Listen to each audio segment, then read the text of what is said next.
எல்லாரும் நினைக்கிறாங்க சொந்தமா பிசினஸ் பண்றவங்க எல்லாரும் ஜாலியா இருக்காங்க, அவங்க நினைச்ச நேரத்துக்கு தூங்கலாம், நினைச்ச நேரத்துக்கு சாப்பிடலாம், அவங்க எப்ப நினைக்கிறாங்களோ அப்ப வேலை செஞ்சா போதும் அப்படின்னு. ஆனா உண்மை அது கிடையாது. இவங்களால வேலைக்கு சாப்பிடவும் முடியாது, நேரத்துக்கு தூங்கவும் முடியாது. மத்தவங்க நினைக்கிற மாதிரி இவங்க நினைச்ச நேரத்துக்கெல்லாம் வேலை செய்ய மாட்டாங்க. நீங்க நினைச்சு பார்க்க முடியாத நேரத்துல எல்லாம் கூட இவங்க வேலை செய்வாங்க. நிறைய பேர் சொல்லுவாங்க அவன் சொந்தமா பிசினஸ் பண்றான், அவன் யாருக்கும் கை கட்டி நின்று பதில் சொல்ல வேண்டிய அவசியம் இல்லை, அவனே ராஜா அவனே மந்திரின்னு.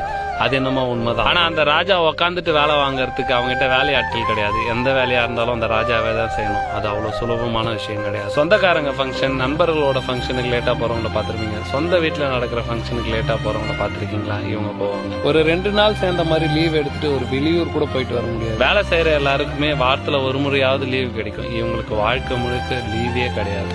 எங்க இருக்குடா வானோ, அது எட்டி பிடிக்க வானாலும் எங்க இருக்கு